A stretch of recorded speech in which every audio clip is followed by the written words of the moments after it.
200 కోట్లు ఇప్పుడు రేవంత్ రెడ్డిని ఈ డీజే అప్పులతోటి ఈ జూబ్లీ హిల్స్ బంజారా హిల్స్ ఇట్లా అమీర్పేట ఇట్లా ఈ పంజాగుట్ట ఇట్లంతా తిప్పుకుంటే ఇప్పుడు ఊరేగిప్పియాలన్నట్టు ఈ 200 కోట్ల రూపాయలు ఇప్పుడు రేవంత్ హయాంలో భూములు అమ్ములు పోతా ఉన్నాయి కాబట్టి ఇప్పుడు ఆయనకు సన్మానాలు చేసి ఆయనకు సత్కారాలు చేసి ఇప్పుడు గిన్నిస్ రికార్డులో ఆ గిన్నిస్ బుక్లో రికార్డు ఆ రికార్డులోకి ఎక్కియాలి నేను మొత్తం ఎక్కడికక్కడ భూములు అమ్ముకుంటా ఎక్కడికక్కడగా మొత్తం భూములు లేకుండా చేసి ఇలా ఈ రాష్ట్రాన్ని ఏం చేద్దామని అనుకుంటా ఉన్నారు. రాయదుర్గం కన్నట ఎకరం టార్గెట్ 200 కోట్లు. రాయదుర్గంలో రికార్డు ధర దక్కించుకునే దిశగా టీజీఐఐసి 4718.22 చదరపు గజాల స్థలానికి వచ్చే నెల 10న వేలం. గజానికి కనీస ఆఫ్సెట్ ప్రైస్గా 3.10 లక్షలుగా నిర్ధారణ. మొత్తం స్థలానికి 146.26 కోట్లు ఫిక్స్ చేసిన టీజీఐఐసి గజం ఆఫ్సెట్ ప్రైస్ కనీసం 10,000 కన్నా ఎక్కువ బిడ్ విసేసిన నిబంధన. రాయదుర్గం భూములు ప్రభుత్వానికి కాసుల పంట పండిస్తున్నాయి. ఎకరం 100 కోట్లు మార్కు దాటిందనుకునే లోపే అక్కడ రికార్డు స్థాయిలో 177 కోట్లు పలికి అందరినీ ఆశ్చర్యానికి గురి చేసింది. ఇప్పుడు అదే జోస్లో అక్కడ 200 కోట్ల టార్గెట్తో Telangana industrial infrastructure corporation TGIIC ముందుకు వెళుతున్నది. గత రికార్డులన్నీ చెరిపేసేలా అప్సెట్ ప్రైజ్ను సెట్ చేస్తున్నది. తాజాగా రాయదుర్గంలో ప్రైమ్ ఏరియాలో ఉన్న 4718.22 చదరపు గజాలు అంటే 0.97 ఎకరాలట స్థలాన్ని ఈ వేలం వేయడానికి నిర్ణయించింది. షేర్లింగంపల్లి మండలంలోని ఫాన్మక్తాలో సర్వే నెంబర్ 83/1లో ఉన్న 14A/1 14B/1 ప్లాట్కు ఒక లాట్ కింద వేలం వేయనున్నది. దీనికి సంబంధించి 2 రోజుల క్రితం టీజీఐఐసి నోటిఫికేషన్ ఇచ్చింది. ఒక చదరపు గజానికి 3.10 లక్షల అప్సెట్ ప్రైజ్ మనీ నిర్ధారించింది. దానికి అనుగుణంగా 10,000 చొప్పున అధికంగా బిడర్లు ఎవరికైనా బిడ్డును దాఖలు చేయాలని నోటిఫికేషన్లో పేర్కొంది. అంటే వేలం వేసే స్థలానికి కనీస ధర 146.26 కోట్లుగా నిర్ధారించింది. ఆ స్థలం ఎకరంలోపే ఉండడంతో అప్సెట్ ధర రికార్డు స్థాయిలో ఉంది. నవంబర్ 10న ఆన్లైన్లో వేలం నిర్వహించింది. ఆ భూమిని అమ్మనున్నారు. అంతకుముందు ఈ నెల 22న టీ హబ్లో ప్రీబిడ్ సమావేశాన్ని నిర్వహించనున్నారు. వేలానికి రిజిస్ట్రేషన్, ప్రీబిడ్, ఈఎండి అంటే ఎర్నెస్ట్ మనీ డిపాజిట్ చెల్లింపులు, డాక్యుమెంట్ ఫీజు చెల్లింపుకు నవంబర్ 4న చివరి తేదీగా వెల్లడించారు. ప్రీబిడ్, ఈఎండి ఛార్జీను కోటిగా పేర్కొన్నది. మొన్ననే 177 కోట్లట. రాయదుర్గంలో ఈ నెల 6న జరిగిన ఈ వేలంలో ఎకరం భూమి 177 కోట్లకు అమ్ముడుపోయింది.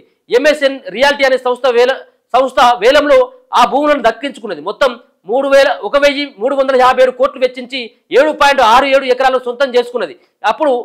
అప్పుడు అక్కడ ఎకరం భూమికి టీజీఐఐసి విధించిన అప్సెట్ ప్రైజ్ మనీ కేవలం 104 కోట్లే. కానీ ఇప్పుడు 0.97 ఎకరాలకే అంటే అది ఎకరం కూడా కాదు. కనీస అప్సెట్ ప్రైజ్ను 146 కోట్లట 146 కోట్లుగా నిర్ధారించిన విశేషం. ఈ లెక్కన ఈసారి జరిగే వేలంలో అక్కడ ఎకరం భూమి 200 కోట్లు దాటే అవకాశం ఉందని అధికారులు అంచనా వేస్తున్నారు. అదే జరిగితే మునుపటి రికార్డులన్నీ బద్దలు కొట్టి మొత్తం ఇక ఎగురుడే ఇక మొత్తం తెలంగాణ ప్రజలంతా కూడా మొత్తం ఇక రంగులు పూసుకొని ఇక ఇప్పుడు డీజే సప్పుల మధ్య డాన్సులు వేయాలన్నట్టు వీళ్ళు చేసేటువంటి వ్యవహారాలకి. రికార్డు ధర పలికిందని చెప్పేసి రికార్డు ధర పలికింది. గవర్నమెంట్ భూములను అమ్ముకుంటా రికార్డు ధరలు పలికినాయి అని చెప్పేసి ఇది కరెక్ట్ కాదు కదా. సో మరో 10 ఎకరాలు వేలం వేసే ఛాన్స్ అట. సిగ్గుండాల కొంచెం అన్న వేయర్రా నాయన మొత్తం ఎక్కడికక్కడ మొత్తం ఉన్నటువంటి భూములు అమ్మిపడేది. ఒక్క ప్రభుత్వ ఆఫీసులు ఏమైనా కట్టాలంటే కనీసం ఒక మళ్ళీ భూములు కూడా ఉండొద్దు. ఇట్లా అమ్మి రేపేమైనా అవసరం ఉందనుకో హాస్టల్ భవనాలు, ఆసుపత్రులు లేకపోతే ఇంకా ప్రభుత్వానికి సంబంధించినటువంటి ఏమైనా బిల్డింగులు కట్టాలంటే ఏ నుంచి తీసుకొచ్చి కట్టాలి? మళ్ళీ ఇప్పుడు 100 కోట్లకు 200 కోట్లకు అమ్ముతా ఉన్నావు. మళ్ళీ వచ్చేటువంటి ప్రభుత్వంలో ఏమైనా ఆఫీసులు కట్టాలంటే ఇప్పుడు గవర్నమెంట్ ఖజానాలకు వెళ్ళి గవర్నమెంట్ ఖజానా అంటే వాళ్ళ అయోసోమేం కాదు కానీ మనం కట్టేటువంటి పనులతోటి మళ్ళీ ఇప్పుడు ఏం చేయాలి? 200 కోట్ల ఎకరం భూమి ఇవాళ అమ్ముతా ఉన్నాం కదా, మళ్ళీ 500 కోట్లకు మళ్ళీ మనం కొనాలి. ఇప్పుడు మనం అంటే ప్రభుత్వం కొనాలి, ప్రజలు కట్టినటువంటి సొమ్ముతుంది.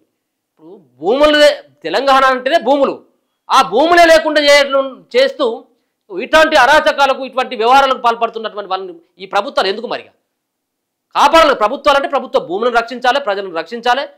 సో ఇదంతా కూడా కావాలి కదా. నువ్వు ఒక రకంగా ఎకనామీని సృష్టించుకున్నటువంటి పని చేయాలి, ఆదాయాన్ని మార్గాలు అన్వేషించాలి తప్పించి ఇవాళ ఉన్నటువంటి భూముల్ని అమ్మి ఏంది నువ్వు చేసేది? మరో 10 ఎకరాలు కూడా వేలం వేస్తారట. త్వరలోనే రాయదుర్గంలో మరో 10 ఎకరాలకు భూమిని టీజీఐఐసి వేలం వేసేందుకు అవకాశాలు ఉన్నాయని తెలుస్తున్నది. ఈ వేలం ద్వారా 2,500 కోట్ల నుంచి 3,000 కోట్లను సమీకరించాలనే టార్గెట్తో ఏర్పాట్లు జరుగుతుంది. ఇవో ఇదంతా కూడా వీళ్ళు డ్రామాలు తప్పించి ఇంకేం లేవు సార్. ఎందుకంటే గతంలో ఒక ఇంటర్వ్యూలో బట్టి విక్రమార్క కావచ్చు,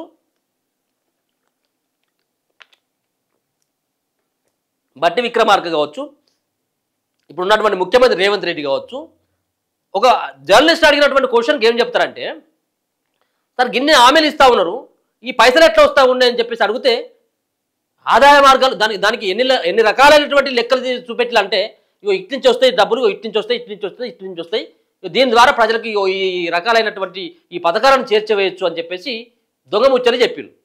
ఇలా రేవంత్ రెడ్డి ప్రభుత్వం వచ్చినాక ఆ దుర్మార్గుడి హయాంలో 6-7 లక్షల కోట్ల అప్పు అయింది, అది వేరు.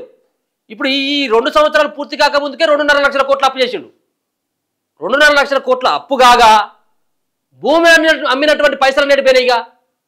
నువ్వు ఒక ప్రాజెక్టు కట్టవైతివి, ఓ పథకాన్ని పూర్తి స్థాయిలో ఇంప్లిమెంట్ చేయవైతివి, ఓ నీళ్ళ కోసం నువ్వు చేసినటువంటి ఏది లేకపోయా, ఎస్ఎల్బిఎస్ని మొదలు పెడితే అది కూలిపోయా. నువ్వేమైనా పనిచేసి ఈ 2.5 లక్షల కోట్ల అప్పైందా? భూములమ్మి, జాగలమ్మి, బిల్డింగులమ్మి, ప్రభుత్వ కార్యాలయాలు అమ్మి ఏయి మరి పైసలన్నీ ఎటు పోతా ఉన్నాయి? పైసలన్నీ ఎక్కడ పోతున్నాయి ఈ పైసలన్నీ? మళ్ళా ఇప్పుడు అది కాకుండా ఇప్పుడు మళ్ళీ 10 ఎకరాలు అమ్ముతారంట. మళ్ళీ ఇదే రాయదుర్గం కాడ వీళ్ళ నాయనలు వీళ్ళ తాతలు సంపాదించినటువంటి భూములు అవి అమ్ముకుంటే జరువులు అన్నీ గియా చేసేది. ఇగో ఇప్పుడు ఆ 10 ఎకరాల భూమిని అమ్మి 2,500 కోట్లు